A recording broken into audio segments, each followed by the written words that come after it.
Okay.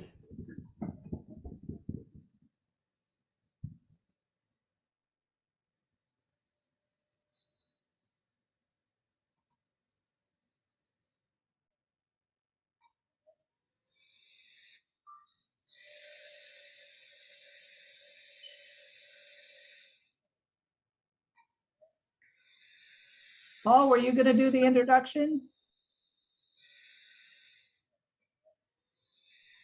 Robert is supposed to be playing the Okay. video. And then you Okay. get the prayer. And then Okay. All right. So the intro is going to be the World Conference video recap. Okay, we got it. And then I'll do the prayer. Right. Thank you.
Let us pray. Our God and our Creator, it is so good to be able to share together tonight and be with one another. We ask, Lord, your presence to be with us as we share together the experiences that we had at World Conference. And may our testimonies of the experiences we had be a beacon of light to those who will hear who were unable to be present at that conference. We know, Lord, that your Spirit is alive and working in our church and in the lives of individuals and in the lives of our communities. And so we're grateful for that as we are for this forum, which has touched so many lives. I'm grateful for the opportunity to be with each one tonight and thankful that I got to meet some of them at conference. We ask that you be with Paul and the others as they share their experiences. Attune our minds to remember those cherished memories that we each have. And I ask this in Jesus' name, amen.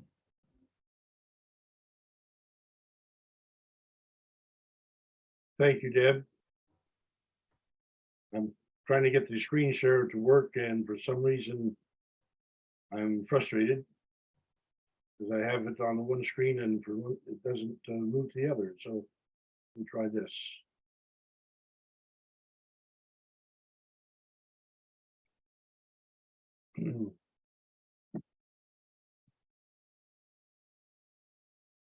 Does that work? Not yet. All right. Why not? Well, my apologies. I've done this enough. I should be able to make it work. And we've tried numerous options. Here, maybe if I save that one separately.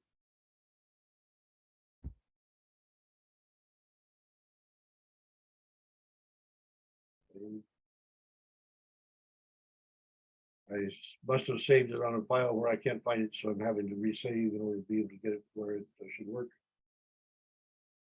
Okay. While you're doing that, I'll welcome those who have come in. Good evening, David. Good evening, Wednesday.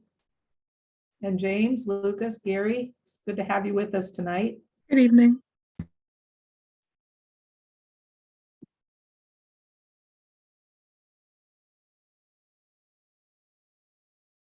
It says it's on the OneDrive. Oh, that's why I'm looking on cloud instead of OneDrive. Ah, that's why. All right, that way we should find it. But where is it?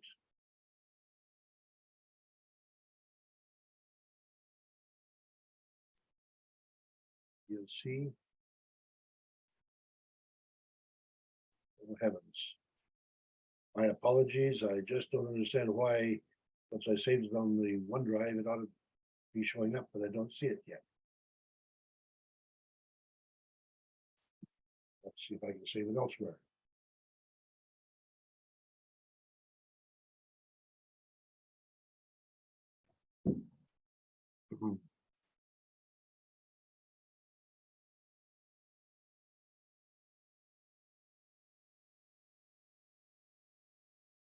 Put on documents.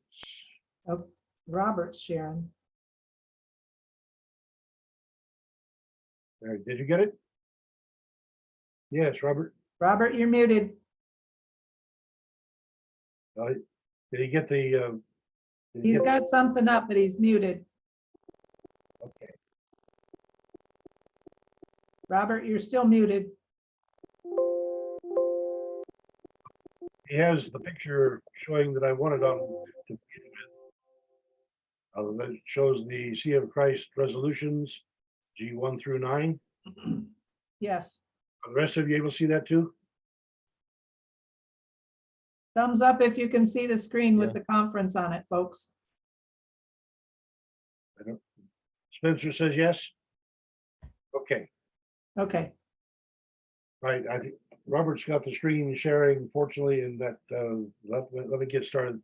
When we reviewed in the 2 months prior to, in response to the request for people, just what was developing in the community of Christ, we reviewed these resolutions in the sequence because this is the way they were presented. This is not the order in which they were presented in the conference, however. And so you will see that as I go through them, still following this strategy, that some of them did not get addressed at all. Some of them, of the Christian Zionism, it was not addressed at all. Nonviolence, we did not get to a conclusion on. And then there were also other matters. The financial matters were left referred to the First Presidency as well. And so democracy did sort of prevail, but it slows things down, and when you have to translate everything into multiple languages, that slows things even more. Robert, let's go on to slide 2, please. For me, one of the high points of the conference was the selection of Mariva Arnault to be president of the Quorum of 12. To have a Polynesian lady as an apostle, for us was a special honor and blessing, because when she was ordained an apostle back in 2013, she came down and embraced Rena and kissed her first to say thank you for being the pathfinder. And so the quorum has, and I talked with a couple of the members who indicated that they selected her because they felt was the most loving among them. And so this is the first time for the Community of Christ to have a woman as president of the quorum. It's the first time to have someone other than American as the president of the quorum. She grew up as a Tahitian French speaking person, learned English as an adult, but her fluency augments her extraordinary love and radiance. And she is a person so much like Rena in so many respects that I can't help but just love her. And this, I should also note, this is the first time we've had women, 6 women, therefore serving as half of the quorum. Let's move on, Robert, please.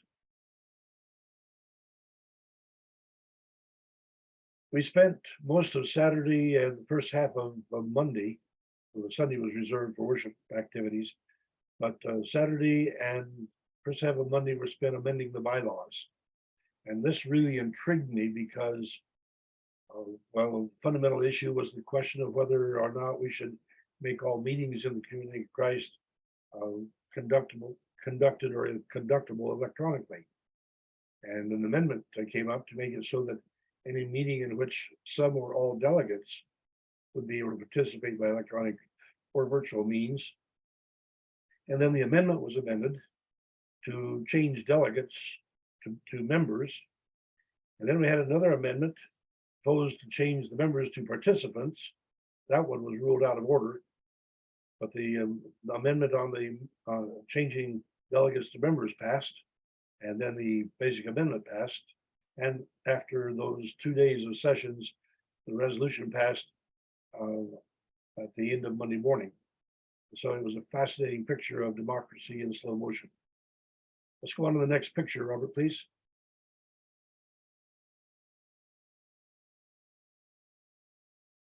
So the climate emergency is the next topic, but go on to the next picture because I'm basically summarizing and whoop, too far. Oh, I guess maybe I missed a picture. Yeah, what happened to there?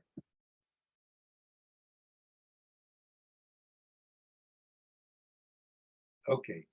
All right. The question on the climate was from the British Isles, and there was an amendment to add a 4th resolve that we as individuals use our personal power to change our consumption habits, sharing our desire for a more sustainable world in our communities with our employers and those who represent us politically. The amendment passed, and then the amended resolution passed by Tuesday at 4:18 p.m. Again, a long, slow discussion, but ultimately we got there. And I'm sorry I did not have a picture on that one, so that's why you couldn't find it. Right now, move on to Lac Mackay, please. And by the way, any of you who participated would like to jump in here, feel free to add any comments, but we'll have opportunity at the end to get more. We had an extended discussion on section 116 being moved to the historical trash pile. Lac Mackay offered a beautiful, powerful set of historic context showing that at the end of slavery in 1865, 9/10 of the Black people in America had newly been freed and therefore were fundamentally uneducated and were in a difficult position when it came to adapting to the freedoms and this new society. And so he raised the point that in that day, Joseph III's statement to be not hasty to ordain the African Americans is essentially the same language as what we find in section 156, where it says, let this be done in all deliberateness relative to the ordination of women.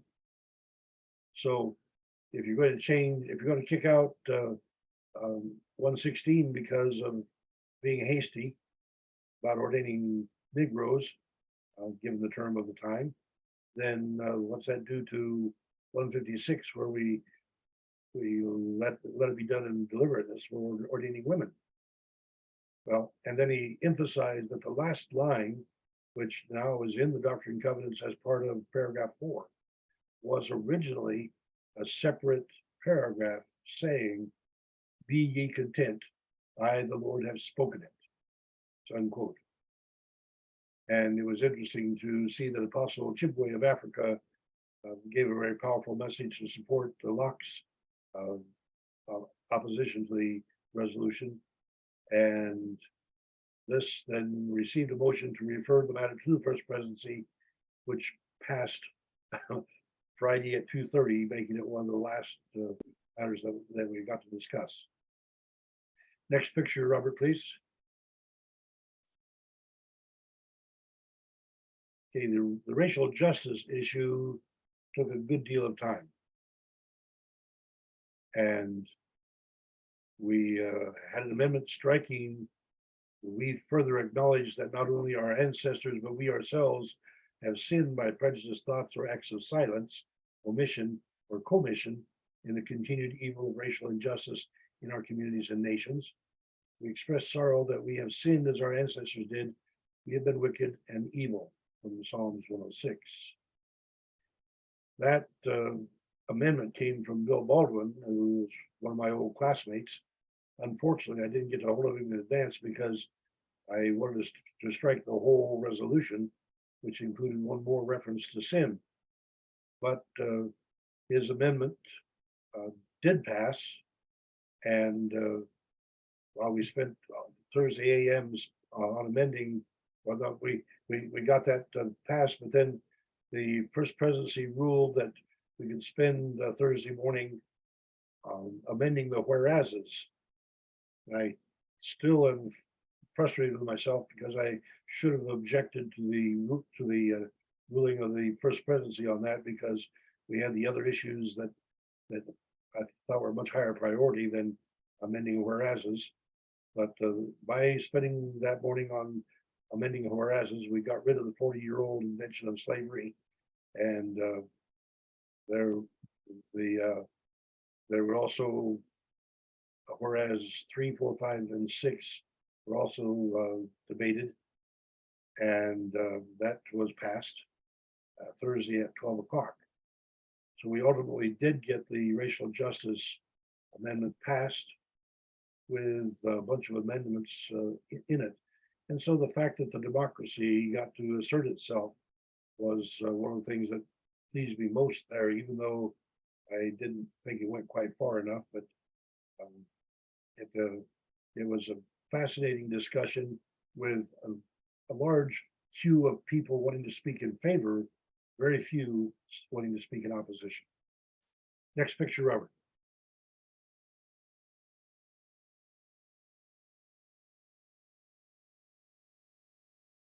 All right, the question of baptism of membership. There was an amendment to strike the issue of acceptability of persons, and then another one to add after having attained the age of 8. Both of those passed. And interesting that it was 861 for and 803 against.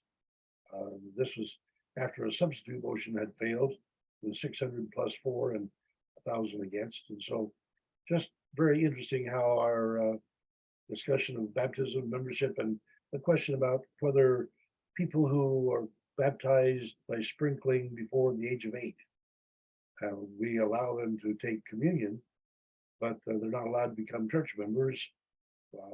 And so the question of to what extent is it essential for people to be immersed?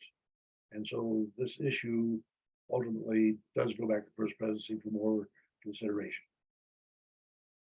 Next picture.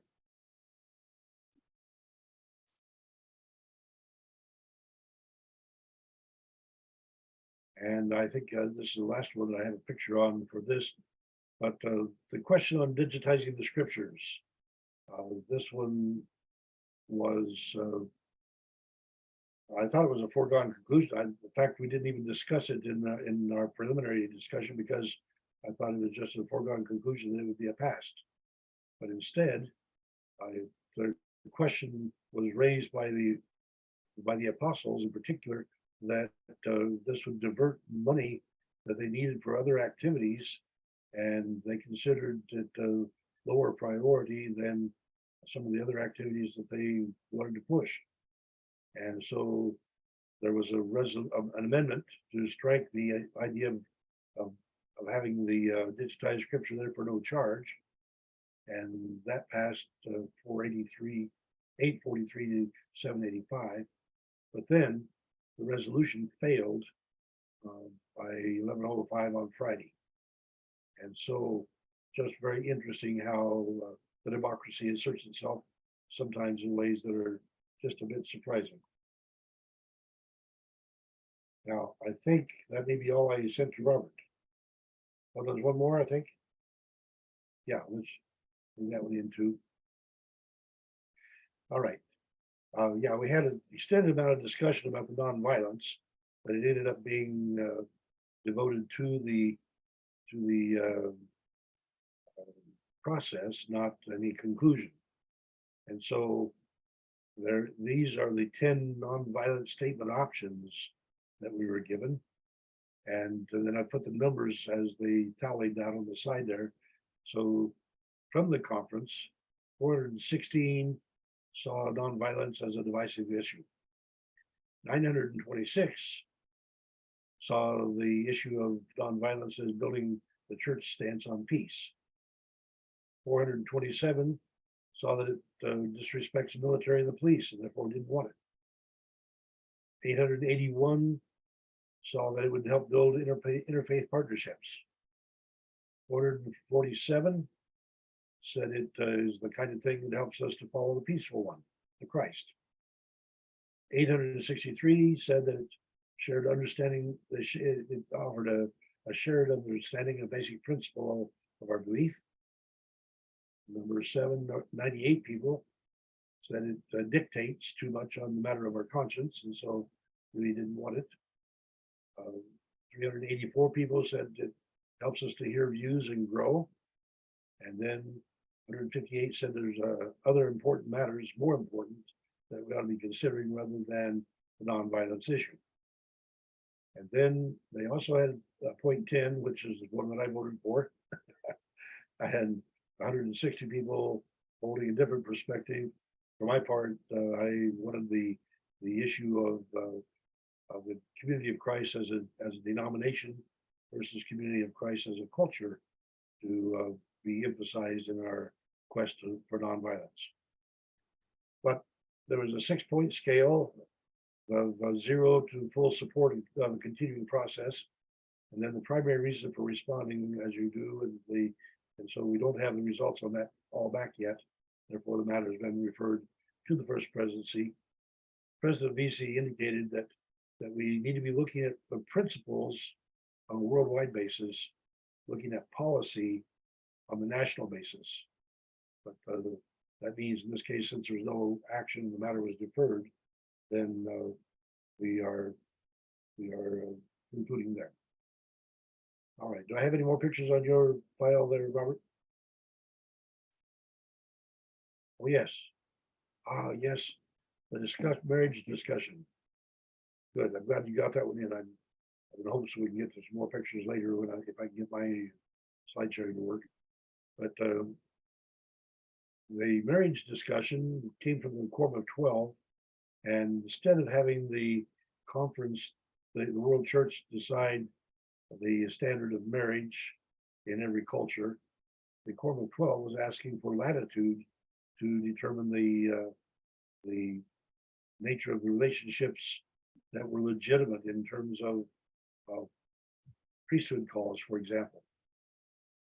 And John Hamer, who, by the way, on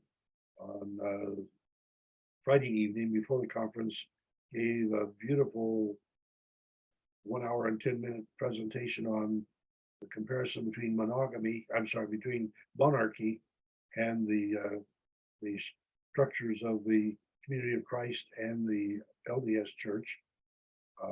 Very interesting parallels he drew.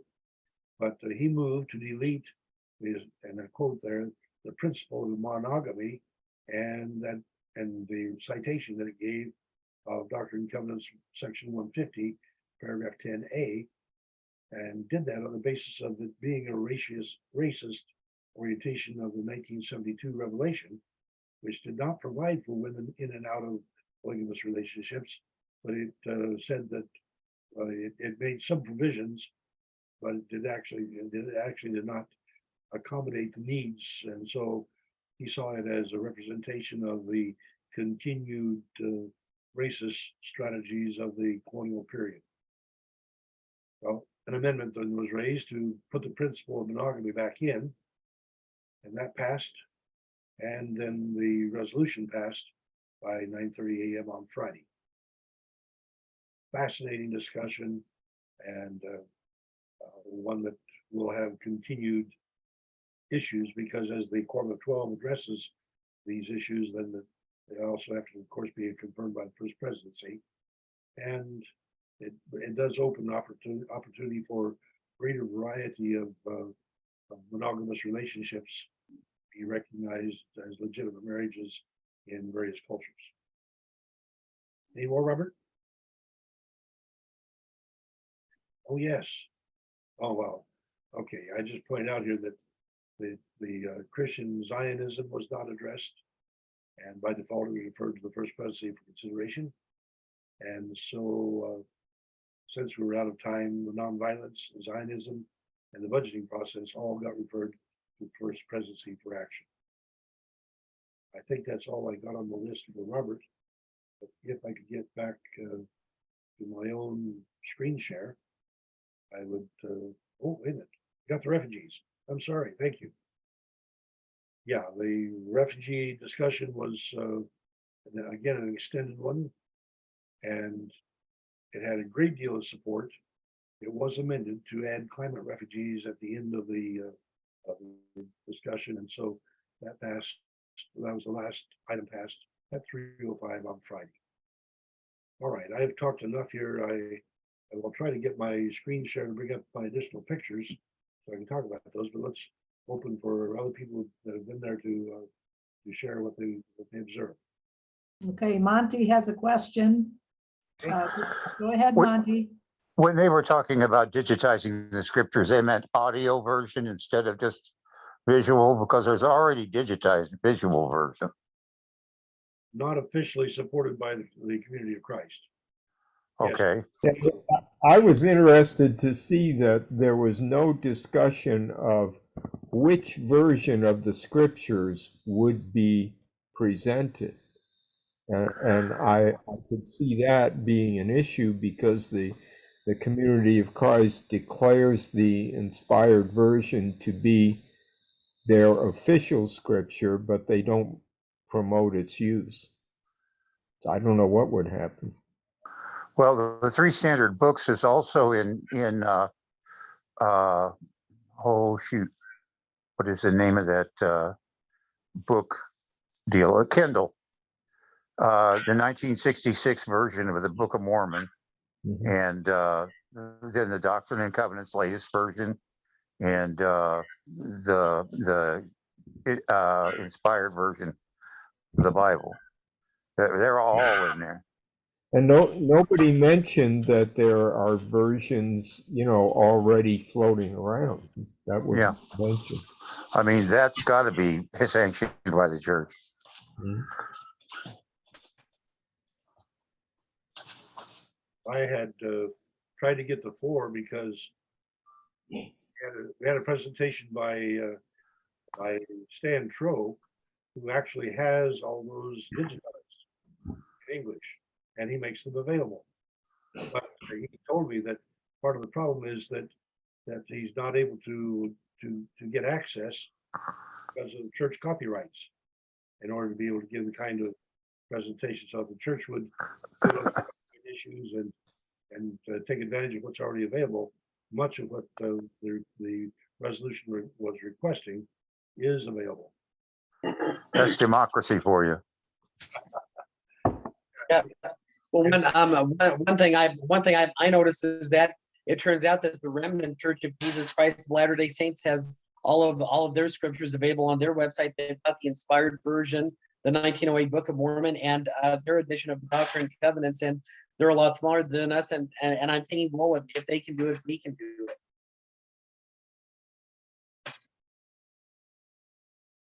Thanks, Jane. David, go ahead, please. As I remember reading the resolution, it also requested or was specifying that that be translated into French and Spanish. What was the discussion on the translation process? Because I totally agree, there are plenty of copies or plenty available out there of the English available to us, but how about the French and the Spanish? Right. And I think that one of the things that they were talking about was the fact that the World Church Leadership Council has certain things that are of a priority that they're working on now, currently other things that they're working on that they're trying to get the translations into the Spanish and the French. And so they didn't want to take this and make it priority over the things that they already are working on, was part of my understanding. Well, I have an LDS French version of the Book of Mormon, and I'm quite sure the Spanish one would be available too. But of course, then, to use it in our church, the versification is different.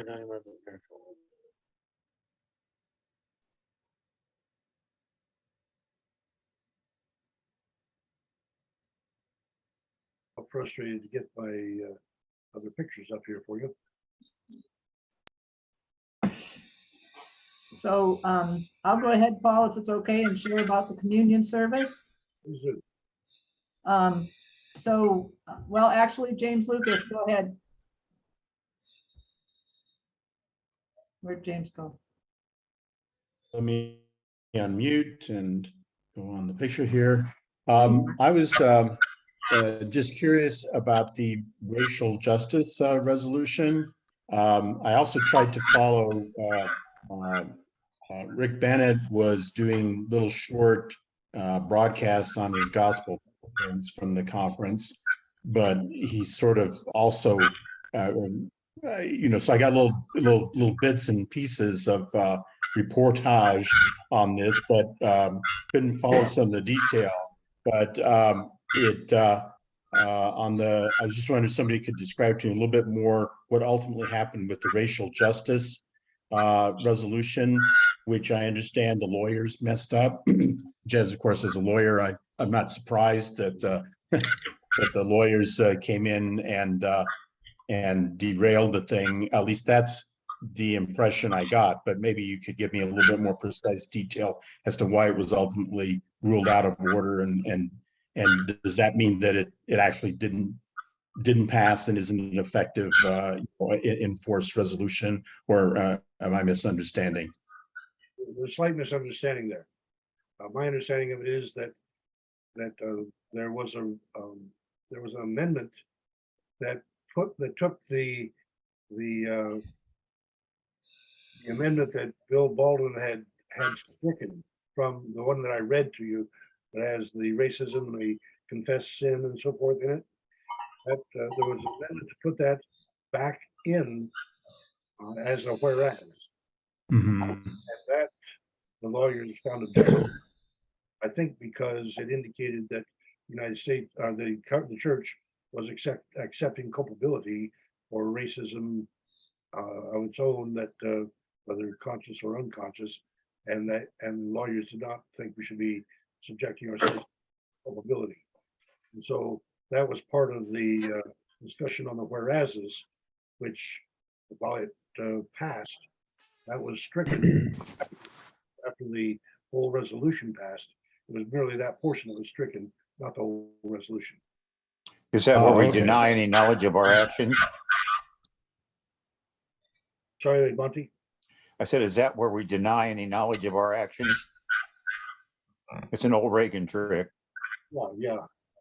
But this was admitting, and by admitting them, then I think the lawyers were saying that we were subjecting ourselves to possible payment and redress that we did not really want. All right, okay, but the sort of the core of the resolution was passed, but just that extra whereas was what was invalidated or not approved or whatever. Bill Baldwin and I were together on trying to get that out of there altogether.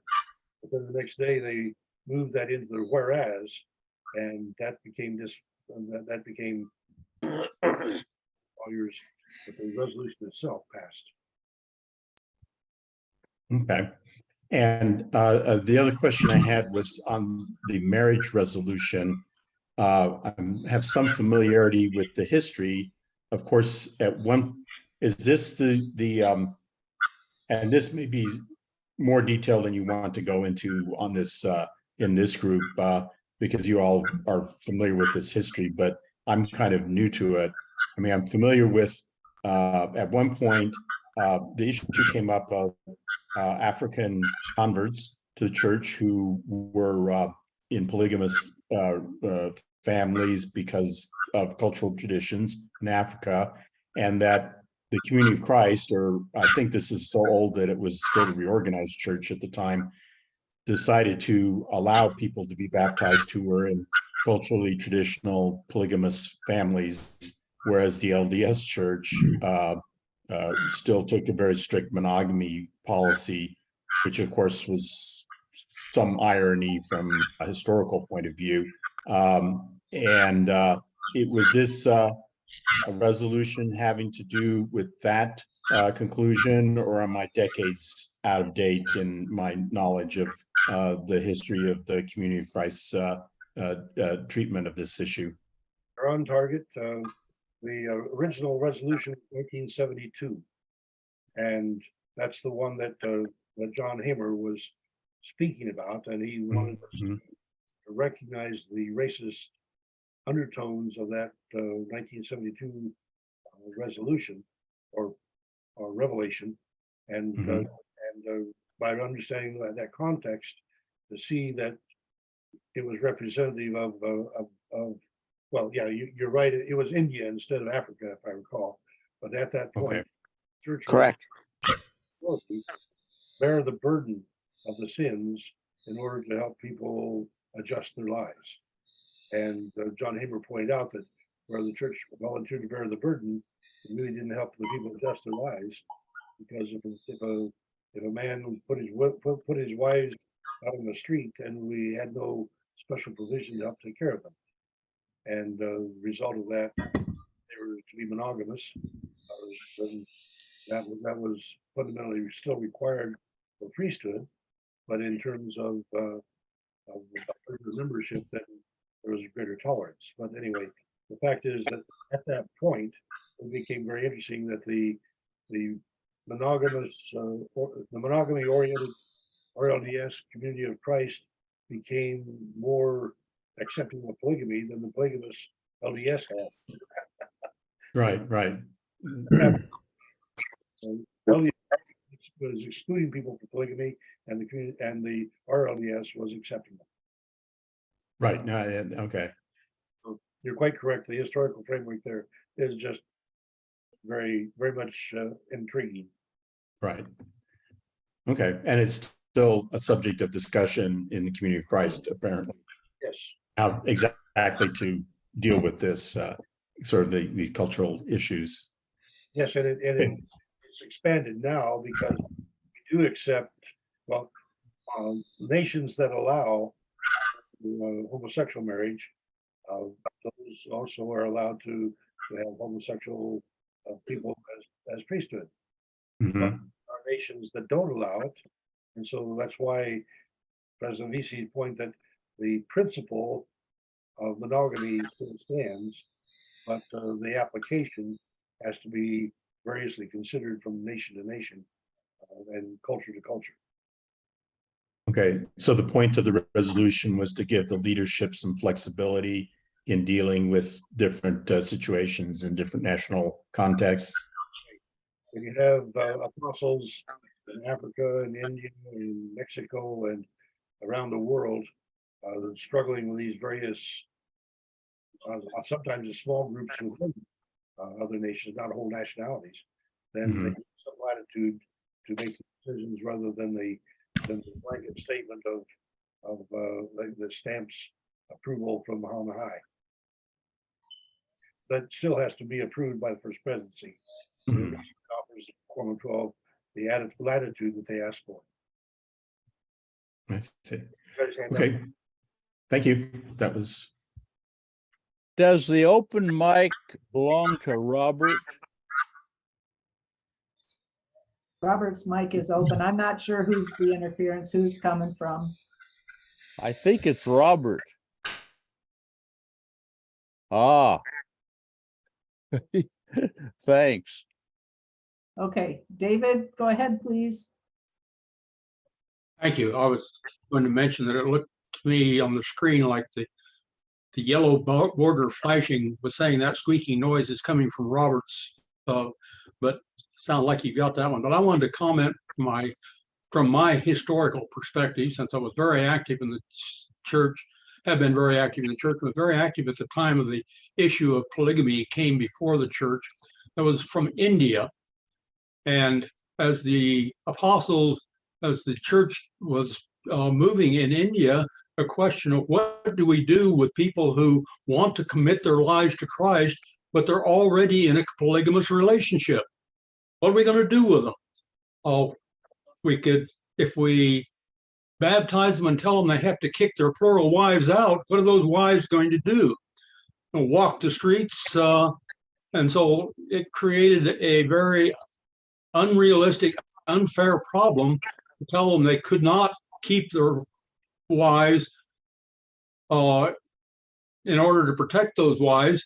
And on the other hand, to tell a person he could not become a disciple of Jesus Christ didn't seem to be very fair either, which put us in a pretty difficult bind.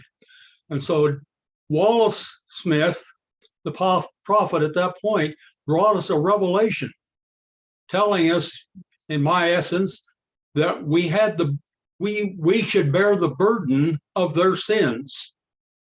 Now, if we had interpreted that as I interpreted it, that we as a church then had responsibility to provide protection and support for those plural wives that were being discarded, we could then have totally turned away from polygamy, but we instead weren't willing to bear that burden, I guess.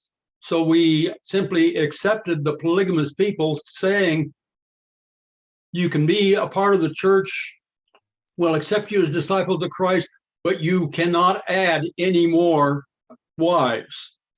And so as I remember the history back then, there was one member who added a wife after he had been baptized, and he was excommunicated. So the issue of polygamy was still very strong. The issue we struggled with was, what do you do with people who have been in those situations and now want to be members of the church and disciples of Christ? And so that's the way I remember that history from back there in the, as I remember, mid-1900s. Thank you. Yeah, amen. Thank you, David.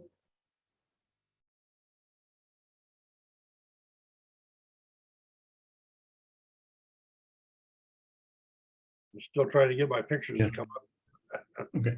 So if I could ask for clarification, so what was the point of the resolution to take out the term principle of monogamy what was it trying to achieve that changed what you were describing as the policy? Or was that not to change something? When John Hamer made his motion, it was to exclude the principle of monogamy and that citation of section 150 in the resolution. And so the quest to put the monogamy back in was an amendment that was approved by the body. And so it just simply was an assertion of the democracy to say, we do want to continue to maintain the principle of monogamy. And that should guide the apostles and first presidency. And so extracting, well, that basically is saying we're not in support of group marriages. We're not in support of polygamous relationships. The assertion is still there that we want to maintain the history of our monogamous relationships, and that tradition is the one that we think should be maintained. The John Hamer motion would have dropped that monogamy out and freed the Quorum of 12 to consider polyamorous relationships, polygamous relationships, other cultural designs. I see. Okay, thank you.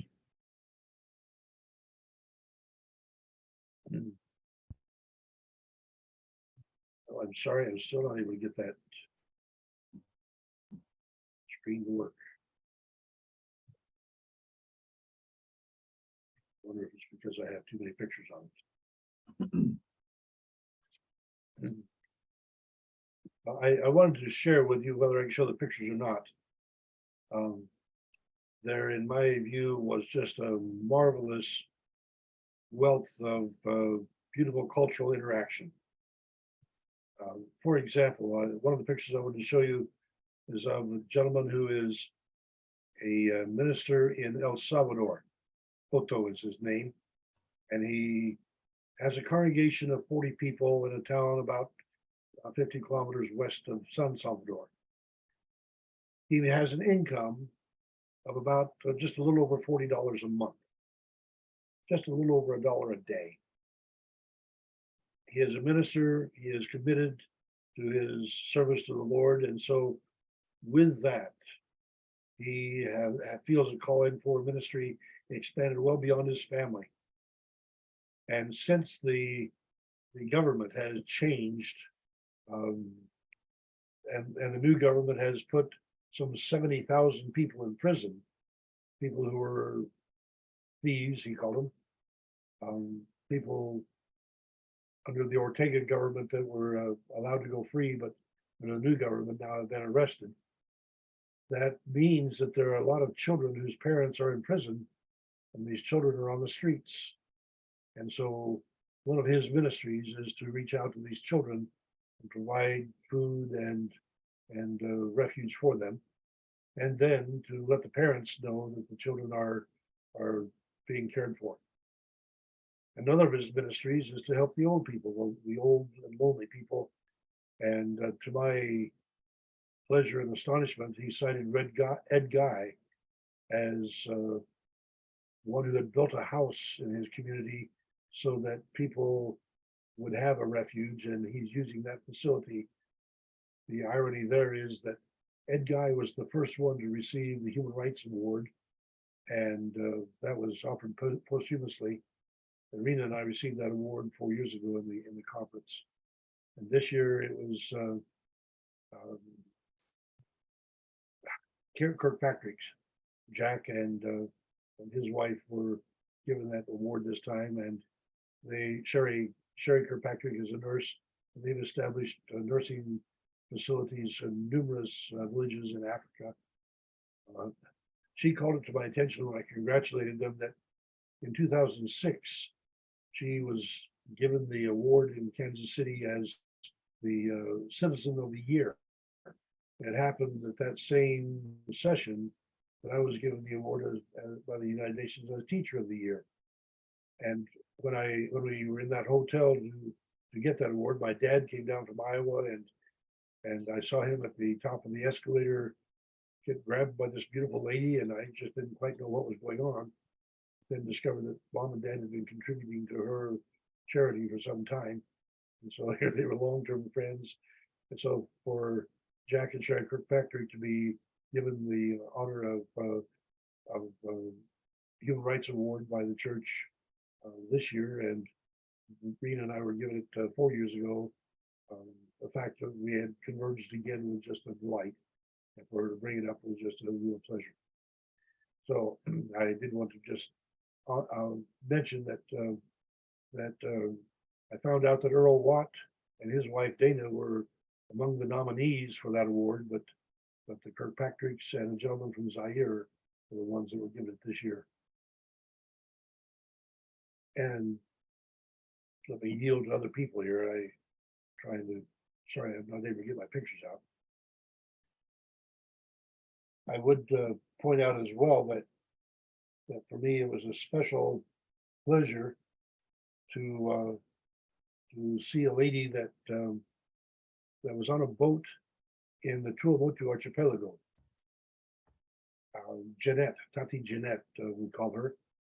She was on a boat where the gentleman taking Papa Abraham from his mission on one island to another ran out of fuel.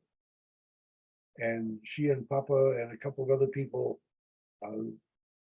stayed on the boat while this young captain jumped off with the rope tied around his shoulders, and he swam, pulling that boat for some 12 hours to get them to the next island, and answered their prayers too.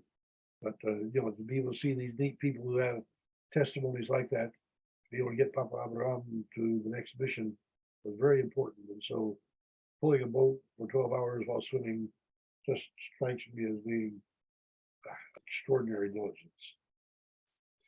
I particularly wanted to show you a picture of a little African girl that came to my arms during one of the evening sessions, and she's so cute, so cuddly. I had picked up an ostrich egg that was decorated from the Congo delegation, and purchased it, of course. So I had it with me and was trying to be very careful about it so it wouldn't get broken. And this little girl, about probably 2 years old, maybe 3, came to my arms and wanted to play with the egg. And so, of course, she got the privilege of playing with the egg, but I held on to it. But the egg had been carefully decorated. And so it's just a marvelous art piece in my view. But when people ask me about it, I explained that I've taken that home to incubate it so that we can hatch it and have baby ostriches for Rena. But I'm told that it probably won't work. But nonetheless, getting the picture of the little girl in my arms was pretty gratifying. And then I also wanted to highlight that for me, one of the highlights was the Friday evening celebration of Rena's life. My children put together a feast for 200 people in the basement of the stone church. And they fed the people, they had the tables decorated. They had over 500 pictures out of Rena's history on the tables and hanging on the walls for people to capture. And we had a beautiful turnout of people from around the world that came to pay their respects and celebrate Rena's life. For me, that was special because at 6 o'clock in the morning on Friday, Rena woke me up to tell me what to say to those people. For her to whisper in my ear, to tell them, don't forget to love each other. Don't forget to love each other. Here was her message to this international group of people who recognized and appreciated her. Many of them were her family. Practically all of them were her family the way she saw it. But the idea that she was somehow able to get through to me and tell me what to say to those people that evening was, for me, one of the great blessings of the week. Because the people sang, and it was just a delightful session. There's one old gentleman that came from the island of Kalkura, who pontificated quite a while, told stories, just like Rena's brother John. And his stories were translated, but he explained how the people of Kalkura had fought the people of Tahiti and won.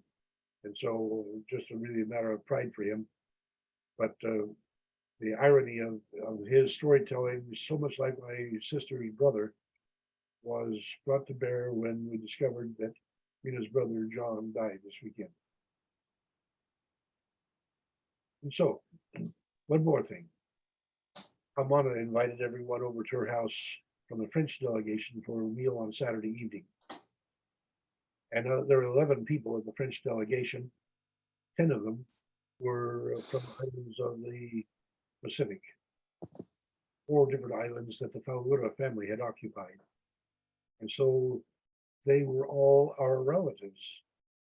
And here, 25 people gathered at Hamana's house, my children and the French delegation, and they proceeded to work out relationships so we could know how we were related to each other, because while the last name Faura may not necessarily be the same by marriage, still to recognize that the people of their island, yes, once they're able to figure that out, then clearly we all became family.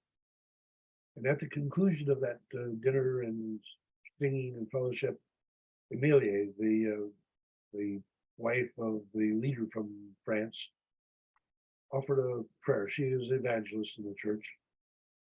She proceeded to offer a prayer, and the rest of that group hummed as background music, and they went through 3 songs during her prayer. We stood there in a circle, and I stood between my granddaughter and her husband, and you could feel the vibrancy of the good spirit moving through that circle, tingling into the bodies of the people around. And it was such a marvelous experience to be part of the extended family that is the family of God.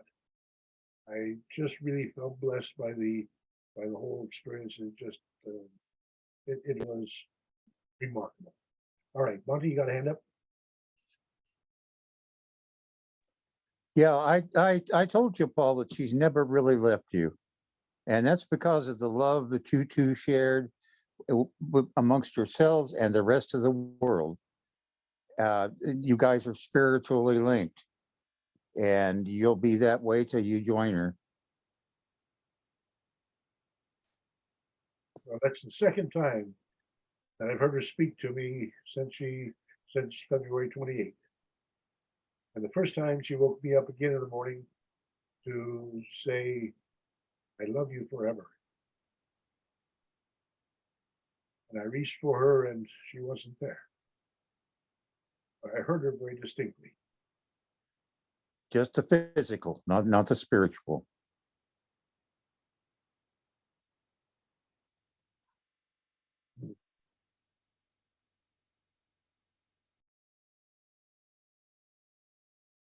All right. Oh, I want to share one more little fun thing. On Friday before the conference, I went to Walmart to get some sandals for myself for the dig this summer. And as I was walking through this Walmart superstore, I encountered an African-American lady in one aisle, and she smiled at me, so I smiled back. A couple aisles later, I encountered her again. She said, we got to stop eating like this, and smiled again. So a couple aisles later, we did encounter each other again, and so I sang to her, the Lord is blessing you right now, right now. And I sang, and she stood there smiling. When I concluded, she opened up with a beautiful rendition of a song that Rena and I had sung throughout our 52-year marriage. I'm sorry, I got that backwards. I sang to her, may the Lord bless you, may the Lord keep you, may the Lord lift up his face to shine on you. And she responded, the Lord is blessing me right now, right now.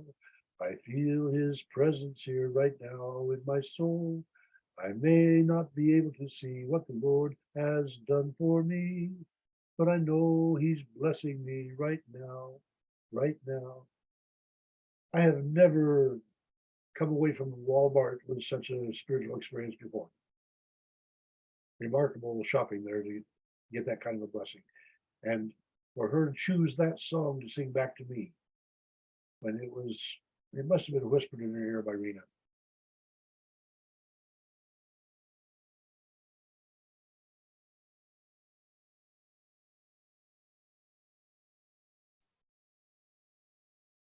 All right, sorry I haven't been able to get the pictures together, but I have them on the COC resolutions 2023. And for some reason, I haven't been able to get the slide share to open them. So if somebody has a good idea how to shortcut that and get it back, I would sure like to be able to show you. But all I'm seeing is I used to be able to do it this way. Let's try that.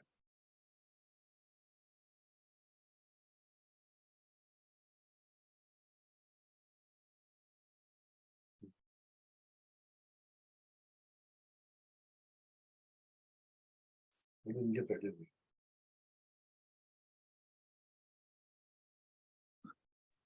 Paul, if you will log in a little early tomorrow night, I'd like to work with you, see if we can't figure out why you can't do your share screen. Okay, I have an appointment at 9.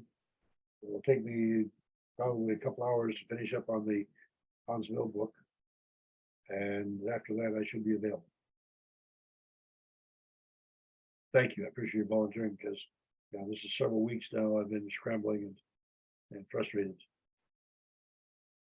James Lucas, I enjoyed your interview with Jonathan Neville and Stephen Pineacker. Oh, thank you. Yeah, that was a good one. Well, and at least in part, of course, that's a connection that was made through this group. So thank you, and thank you for putting us all together. Absolutely. Well, and Deb, tell us about your interview with Rick Bennett. Oh, that was a lot of fun. I did a podcast. He convinced me that if I just pretended that the cameras weren't there, that everything would be fine. So on Sunday afternoon, after the communion service, we got together and Rick interviewed me. I'm still trying to figure out why. I said, I haven't written a book. I'm not an academic person. I'm not a scholar. I just couldn't figure out why. So I asked him on Monday, so why is it that you thought that you needed to, talk to me, to interview me? And he said it was because he thought it'd be fun to interview a Community of Christ evangelist, and I was a unicorn. So we had the interview. I'm not sure when it'll get edited and whatever, but I'm going to be on Rick Bennett's Gospel Tangents sometime in probably next month or two. It was good. It was a lot of fun.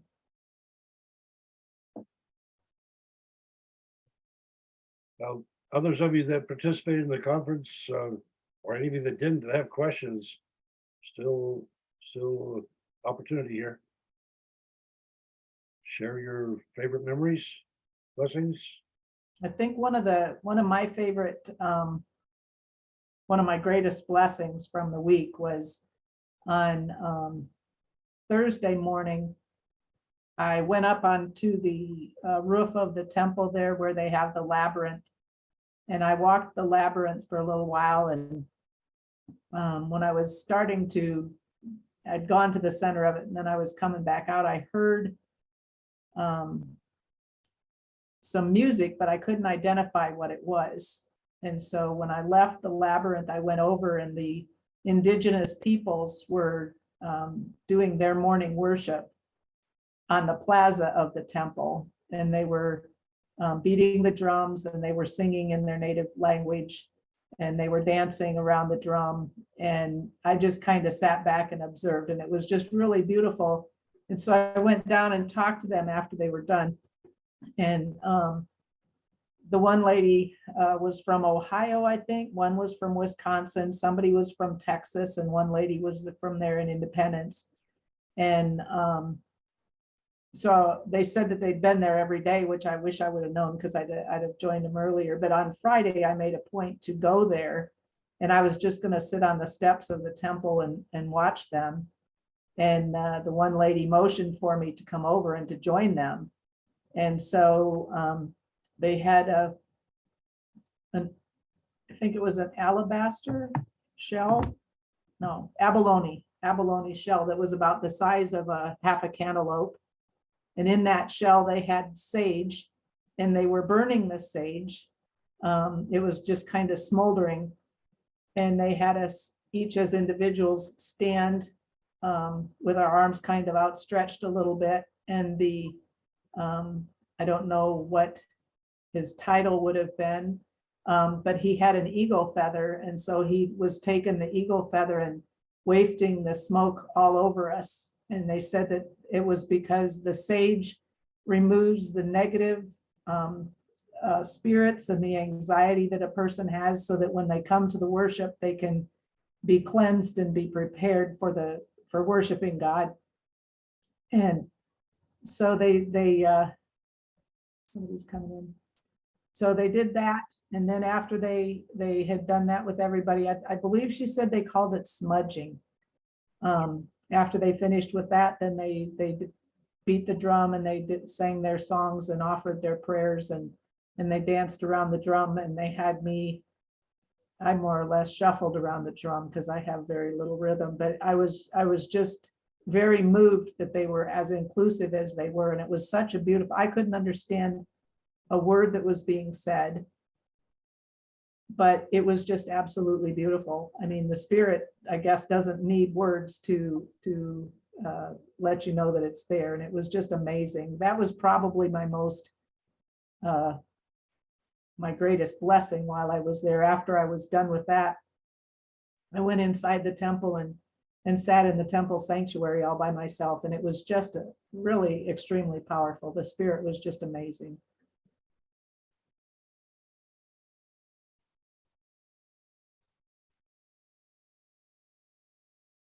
Deb, that would have been First People, would it not? Community of Christ. Yes, I believe so. Yes. They're on every Sunday night at 6 o'clock. They have a worship service, and the smudging is, yes, part of that service. Where- Open. How do you get to that? There's a website they send out. If I had your email, I would do it. I would forward it to you. You want to write it down, or you want me to put it in the chat? I'll give Oh, you yeah. my address. Okay, yeah, go ahead. Dale Warren at, wait a minute, put Dale Warren 5 at frontier.com. Dale Warren 5 at frontier.com. And then I'll put your email in my listing and I'll send it to you. Oh, that'd be awesome. Thank you so much. Appreciate that. It'd be great to have a connection with that. Yes, it's really, I really appreciate it and enjoy it. Yeah, so during the ceremony or during their worship, when it was about to be over, you could hear like a horn, not like a trumpet horn, but like an animal horn or like a seashell. At first, I thought it was maybe a seashell, but it ended up being, I believe, is it shaman? Would that be the right word? The shaman was blowing that. It was a horn. It was probably 1.5 to 2 foot long. Like, I don't know what it was, but it was amazing to hear that. He was over on the temple lot blowing the horn towards the temple, and the sound of it was just kind of echoing off of the temple. It was really, really beautiful.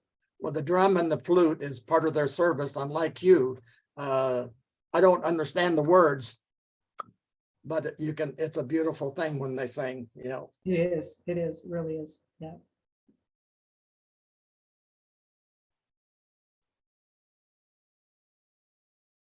Maybe the horn was the Native American version of the shofar.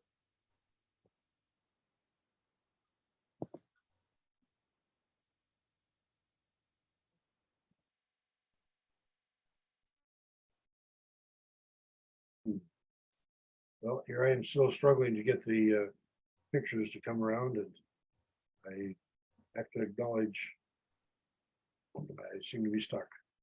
The communion service that they had. Robert, you going to jump in here sometime, or are you just enjoying watching?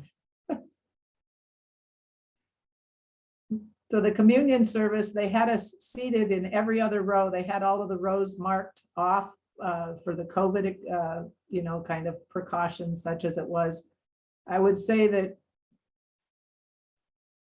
it was the majority of people were not wearing masks as they had been requested to do. There were quite a few people, but the majority, I don't think, were wearing masks. And for the communion they served, they had little envelopes that they had either grape juice and a piece of bread, or orange juice and a rice cake, or water and like a little tortilla chip. And they did that because those are the various emblems that are served around the world in the churches for their communion services. And then they also had words of blessing. And Robert's was in German.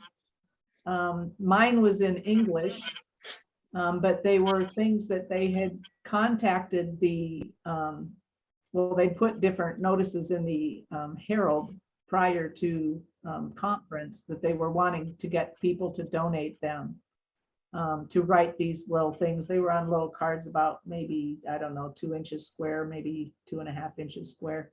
And those were included with the emblems in the packet, and they gave them to everyone. Didn't matter what their age were, didn't matter if they were a member. They served everybody so that everyone would be able to have a blessing. And we served it in baskets. And it was again, just a really unique way to do it. They actually had us, those who I did serve the communion. I was one of probably close to 100 people that served the communion. They had us actually sitting in the congregation. They had us serve everyone in the congregation. And then the apostles then served the servers. And then the rostrum, the first presidency, those who were on the rostrum were served. And so that was completely reversed from the way that it normally is done. And then everybody waited, and we all partook of the emblems together instead of having taken it as soon as they got it. And that was really unique as well. To be in unison, to partake in the emblems was really pretty special. There, Paul, we see your screen. I think I finally got it. Woohoo! Maybe. Wow. There they are. All right. I told you about Jeanette on the boat. That's the older lady between Hamada and myself here. 92 years old, and still, her husband died, leaving her quite wealthy. And so she has spent much of her life just simply going with the missionaries to the various islands to help with the singing and sharing testimony. On the right, the Hispanic gentleman is Otto. He's the pastor I told you about, the pastor of 40 people who has an income of a little over $40 a month, and yet he's carrying out a mission to help many more people than seems likely. And then here's a picture of the feast gathering of some of the Tahitians. Mareva, the president of the Corps of 12, is over here on the right side.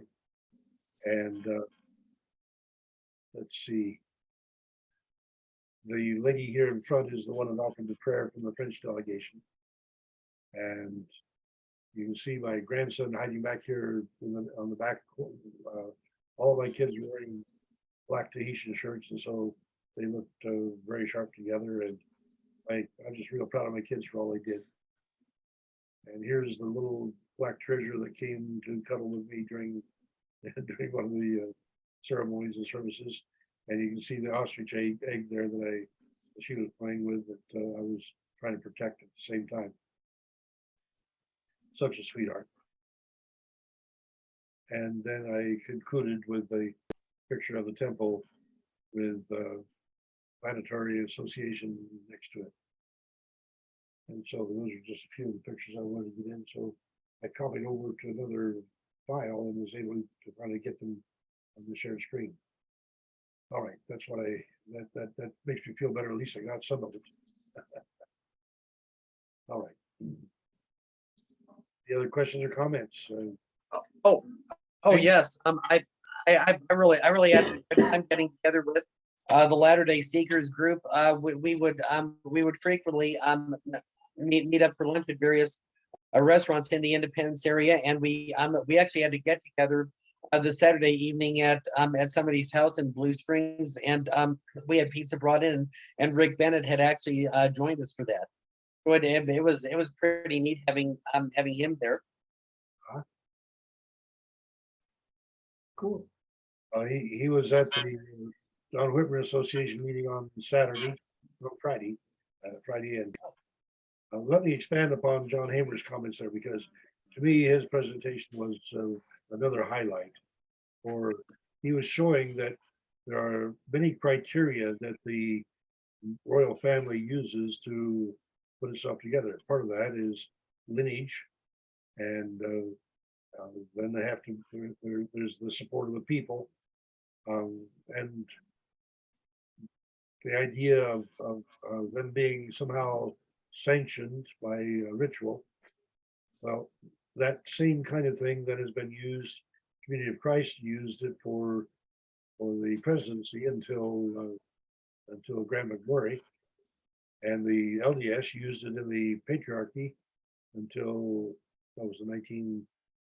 I remember who the last one was, middle of the 20th century, and both have deferred from that. And he was pointing out that the royal respect for the leader is very high in the LDS Church, not very high in the Community of Christ, because we refer to our leader by his first name, and we look around and are not particularly respectful. Although, yeah, there's generally some respect, but the idea of a much more egalitarian system in the Community of Christ, nonetheless, there is that sanction for ritual that makes it so that people can stay in power. Well, anyway, he drew parallels that were very powerful, beautiful, that are beyond me to reflect upon tonight. But the idea of our need to look at who we are and whose we are, and he was pointing out that if we are to be prophetic people, that does require democracy. And that means the people have to be able to express themselves as prophetic people. And so we need to be careful about being too exclusive with our rights to leadership if we are to move into the Zionist position. I thought it was just a powerful, beautiful presentation, and perhaps it'll be one that we can get on the forum one of these days.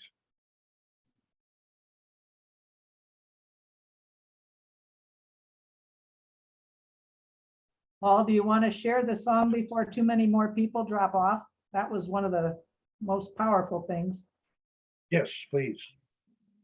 Robert, you got that?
Thank you, Robert.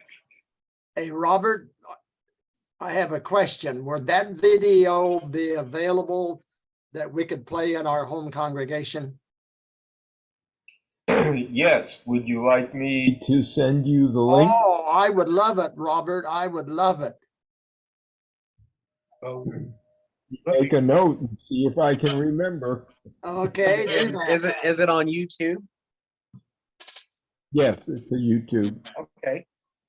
I could actually just stick it in the announcement of the recording of this. Okay. Yeah, I was going to say, please send it to just the whole group, to the general, your general Right. email list. I would That'd be appreciate it. great. That was wonderful. I'd just love to show it to our congregation. it has such a beautiful history, but unfortunately, it's not the one I asked for. Well, that was great. There was another one, we sang the Spirit of God like a fire is burning in the conference. And that's the recording that I thought he was going to be playing. So that one is available as well. So it might be that we can get both. In which case, people can, well, because that's a beautiful one for tracing the history. But Yes, it is. one from this last week that has the big pipe organ and has all of us shouting our amens and amens. It was a beautiful experience. Yeah, the one I played is, I believe, is part of one of the Emma's Hymn festivals that they do every year. Yeah, the same music, and I like that verse included there about lion rhyming with Zion. I think that's a fascinating, the fact that we have within us both the lamb and the lion, and we are called upon to mediate those tugs and pulls within our souls to allow the two to cohabit. I think having the lamb and the lion cohabit within us means that we have to be careful not to feed the lion, the lamb to the lion, but to learn to take care of both of them independently. But let's give the lamb a chance to survive. For after all, the Lamb of God is one that we need to be able to celebrate too. Does anyone know about the thumb drive that Beyond the Walls people were passing out at the conference? I hadn't heard anything about that one. All I know is I've got my name on one of them. Our cousin was down there the whole week, and she sent everybody in the family an email. If you want one of these, just let me know. So, and she called it the hymns and video that's on a thumb drive. She called it a flash drive. I think that's one and the same. And I don't know whether she had to, whether they were passing them out, whether she had to pay something for them. All I know is I'm going to get one of them at the next time we see her. But that would be and that she said that had all of the hymns that they have done up to this point in time, and they're working on another one. So, or they're working on more. I don't know whether it's just another one with just more added to it. But anyway, there's more coming. But the one that they have sounds like it would be a great thing to have. And if it did cost something, I know it couldn't be very much, or maybe we'll be in debt to her for a long time. I don't know. But I don't know where to. I guess you'd have to contact the Beyond the Walls people to find out about that. But they must have had a booth, or they were. I can see where they were sitting at a table, or I can see where she was at their table, where it looked like they were passing those out. Oh, speaking of passing things out, did anybody see those guys between the temple and auditorium who were handing out those leaflets? I I got one. Oh, yeah. Yeah. What did it tell you? Oh, yeah. Oh, yeah. Well, the title was something like, leading followers of Joseph Smith into the light of Christ. Oh, I don't know that I got that one. I got one if I wanted to know something about the Bible. Oh.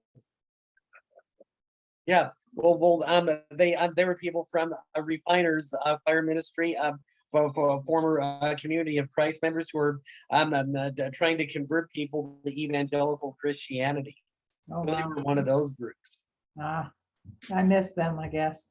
I did get to visit with a couple of LDS missionaries that were on the ground talking to people, a couple of ladies, and had a very pleasant visit with them. Oh. Particularly when they discovered that I was archaeologist in Nauvoo, then I got treated with respect. Oh, cool.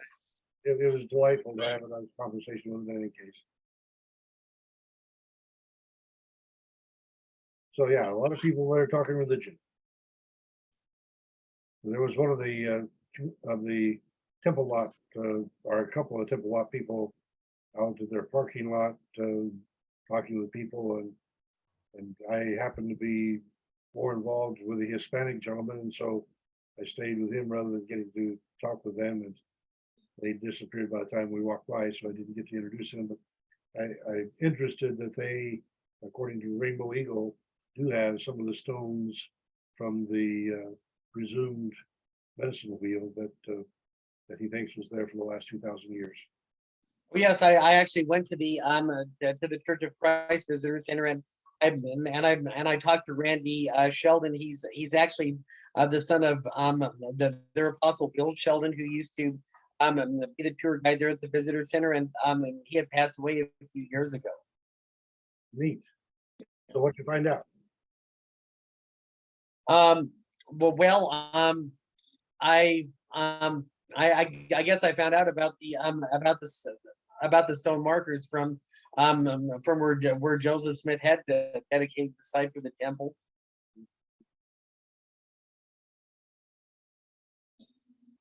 And but he was also trying to tell me about the changes from the Book of Commandments to the Doctrine and Covenants, and he was saying that the correct ones are actually in the 1833 Book of Commandments. So That's interesting how across Mormonism we have such difference about modern revelation, yes. and where in the Community of Christ we want to encourage people to read the modern revelations of the last during my lifetime. There's dispute about just which revelations should be accepted as scripture and which ones are not, and so it's Right. interesting across the spectrum to look at that.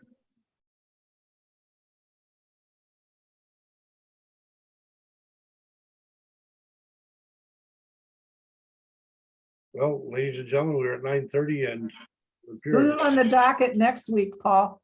next week is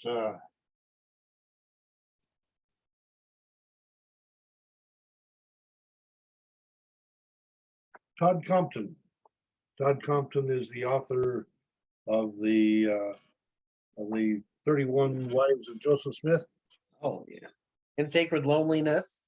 Yeah, here, this book, this beautiful book. And he's going to be addressing more of the RLDS ties to his study.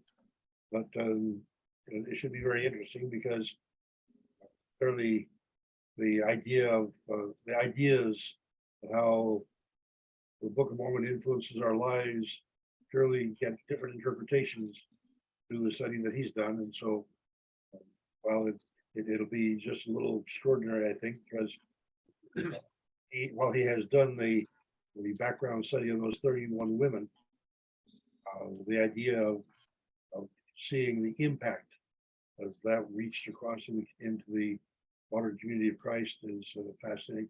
Among other things, there's some of those women who divorced and then married into the RLDS church. And so I suspect that's where the major focus of his presentation will be. But yeah, Todd Compton is coming next week. And the week after that, we have Derek. What was Derek's last name? Derek Sansbury. Derek Sansbury's book.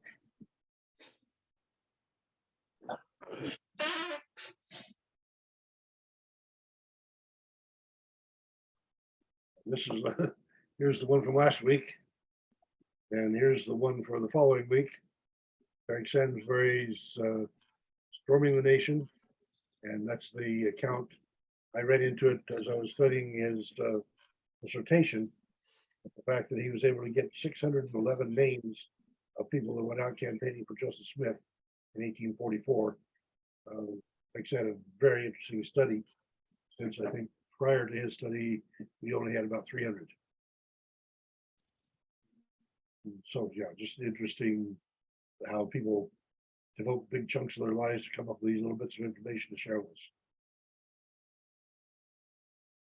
And the week after that, we have the new edition of the Book of Mormon.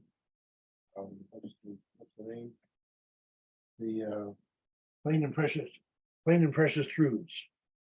And that's the edition of the Book of Mormon that incorporates modern women into to name people like Ishmael's wife and daughter.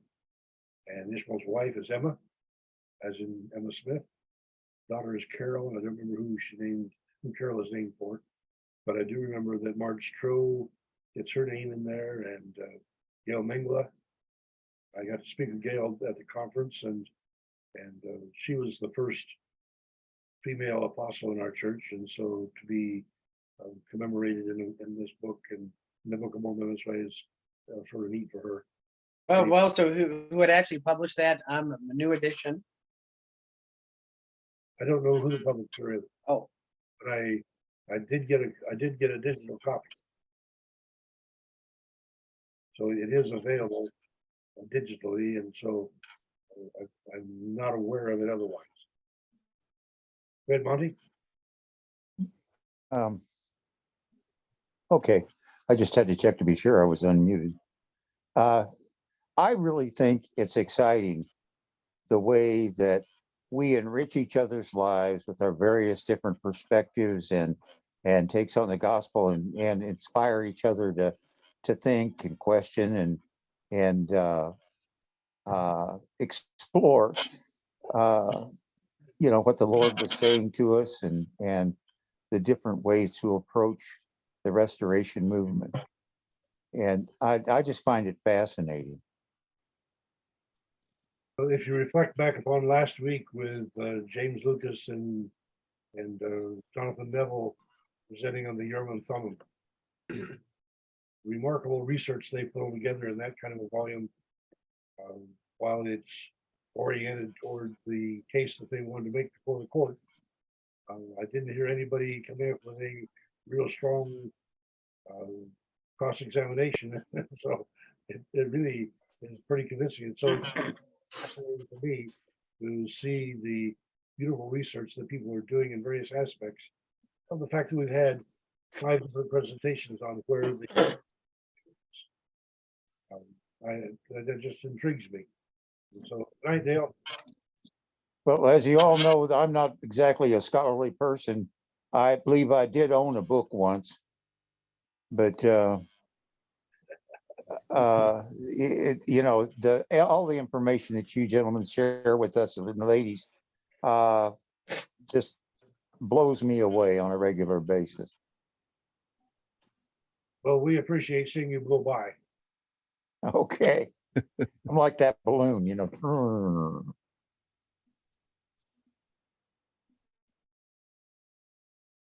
I'll see you next week. Okay. Okay, Dale. My medication, 9 o'clock is past due.